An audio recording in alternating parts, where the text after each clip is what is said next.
the 70s and right now? How do you feel now? I know that you feel older, like everybody, right? In terms of music. Older and wiser. That's right. Well, I think it's very similar. The feeling is similar. People have asked this a lot, this question, you know, like, does it feel different when... Well, of course it feels different, but I think we feel like the same challenge is back again now for us to really persevere and to rebuild this band to its former stature and beyond that too. And there's a big challenge there, and that's what we're doing, rising up to the challenge. And how hard it was for you guys to get this group together, and how hard it is, you think, to build a group right now in the 90s? I mean, what's the difference between those early years and right now with this music business humongous? Well, I think it's probably a lot tougher now. I think you know, record companies in particular are interested in more immediate gratification. They're not. The interest in developing the young artist and helping him reach his potential isn't as it was in the 70s. It's more business oriented, less music oriented. It would be very difficult to be a new band in the 90s. So it was easy for you guys to get together in the 70s? I didn't say it was easy.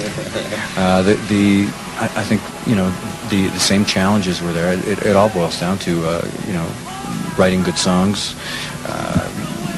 personal chemistry, and delivering powerful performances. And I think that we've kind of you know, made that our priority all through the late 70s and 80s, and once again in the 90s. So I think we're here for the long run. We're here to stay.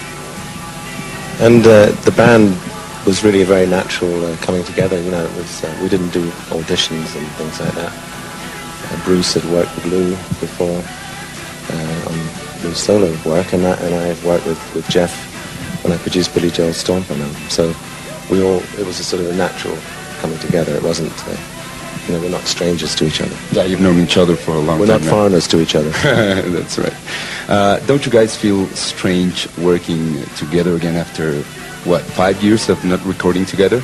Lou and Mick, specifically? Well, it was 5 years, maybe a little more, not recording together, but we... 5-7 years, right? Something like that, yeah. But it wasn't so strange. I think it kind of really, I think the friendship was the pivotal factor. And once we mended that, then it was just rediscovering what that writing chemistry was all about, and the intent on making the band better than it ever was. Again, with Jeff and Bruce being not only fine players, but you know, contributing in the writing area too. So I think it's the chemistry is right. All the ingredients are there for Foreigner to happen again.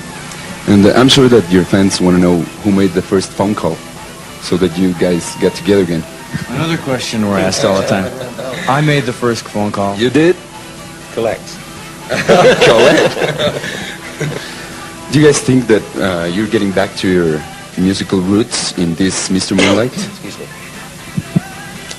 Well, I think the emphasis again is on you know, simplicity. Guitars are the focus. The production is stark, and I think the lyrical message is right to the point. And you know, that's kind of, you know, what the band was founded on. Just really in your face rock.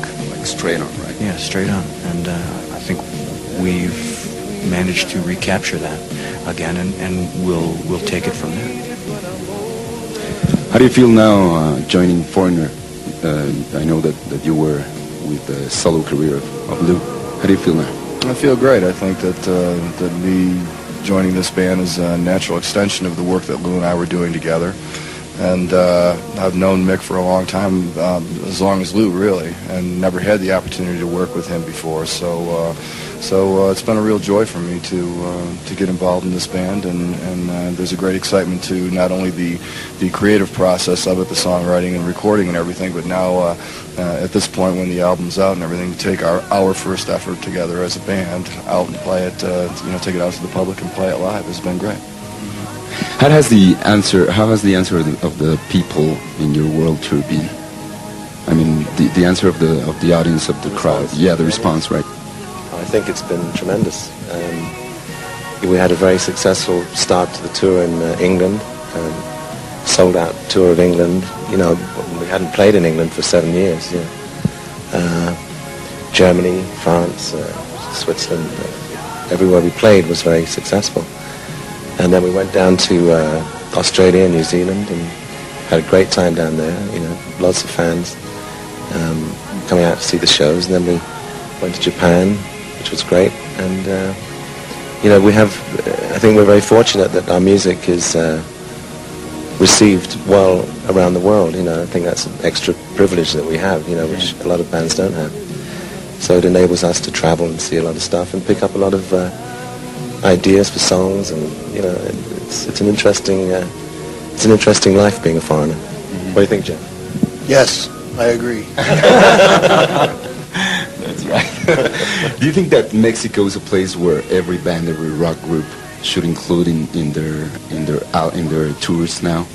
I mean, is it very important to the rock bands now, the English-speaking bands? In my experience, we're only playing here once, which was fantastic. Yeah, I definitely think so. I mean, I think bands are coming here now, right? The Stones just were here. Mm-hmm, right. Aerosmith was here last year. That's right.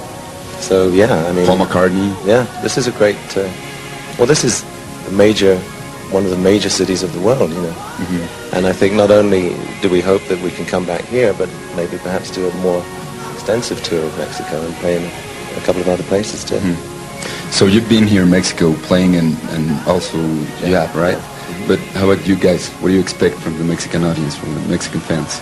You have a lot of fans here in Mexico. I've heard, and I'm thrilled, and I hope that they're just as wild as I expect them to be. Yeah, same here. Just looking forward to a good show tonight. Okay, what do you guys? Do you usually get involved in the creation of your videos? I mean, what's your work when you do videos? Sore point. It's always difficult, you know. It's so hard to really conceptualize a video, you know, because you have a feeling when you write the song, and very often, you know, I think it's difficult for us to be objective about how it should be projected, you know. And it's a very frustrating experience sometimes. Maybe. Really? Yeah, it is, because there's a conflict of how people see the song, and there's a conflict of how we feel about the song. So sometimes it's best just to let somebody take a concept and work with it. But I think it's important that we feel good about it, and you know, it's hit or miss. You know, sometimes it works, sometimes you go, oh no. So, but we've done a couple of videos for this album already, which have been kind of interesting, I guess. Has the White Lie video been played in Mexico? I'm not sure. Yes, it has. Good. And Until the End of Time, our current single in America. And we're about to do a new video for the song All I Need to Know, which will be the next single in America. So. Speaking about the concert again, what can you tell us about the production of stage, you know, lights and everything? What can the people expect in your concerts? Well, I think what we've brought with us and what we have available to us here in terms of production is going to enhance the show. I think the show really is about the songs we've written and the spontaneity and conviction of the way we perform them. It's a very powerful band, and I think everybody's going to see that tonight. And I'm hoping that the sound equipment, I'm sure it will be state-of-the-art and excellent. And the lights will sweep great moods for all these songs. We have very good people with us, probably amongst the best in America, both for sound and for lights, so we're pretty confident of it. Did you bring the same equipment as? Well, we as couldn't you do? bring everything because we're on tour in America, and it would take 3 or 4 days. Maybe they told us a week to get back to where we're playing next in San Francisco. So we had a little problem with that, but Almost the same. yeah, it's just that's going. I think people are going to be very focused on what we're doing on stage, and I think they're going to really see a rock band performing. And what about your Spanish? Have you practiced it for the show? No, but I have a few hours. We're going to let's- have to practice up a little bit. I Let's think, hear yeah. something from you guys. Hola. Hola. Please. Oh, yeah, that's it. Las chicas de Mexico. You got one. He says he's a man of few words, but when he says them, they're very. How about you, Lou? How about you? Poquito más. Uno más. So you have to practice a lot, right? Buenos días. Buenas noches. It's not bad. Gracias. Muchas gracias. Okay, at last, finally, is there any message, any special message that you want to send to the Mexican audience that's watching you right now on MBS Multivisión? Well, personally, I'm very happy to be back here. I think this is a great country. It's a very rich country in history and pride, great pride, and there's a lot of different things here that I'd like to get to know better. And really just happy to be back here and realize that we have a lot of fans here. And yeah, really. What are you interested in knowing of Mexico? Well, I went to the pyramids yesterday. Oh, really? And it was You quite enjoy a it? spiritual experience. We had a wonderful guide with us, and being on top of the pyramid of the sun and meditating, and then, you know, it was just like, it's hard to explain. It was very special. So I'm interested in coming back and seeing more of that too. How about you guys? Well, it'll be my first time performing in Mexico. So, But I mean, speaking about the culture, the history of Mexico, it goes back centuries and centuries, and I'm actually doing a lot of reading about the tribes and the Spanish in the 1500s and such, and it's just there's history here that kind of shaped the course of this continent. any message to your fans? Just that we're thrilled to be here and get ready to rock. Yeah, that's about what I was going to say too. We're just really, I live in California, and there's a heavy Mexican influence in the whole history of California.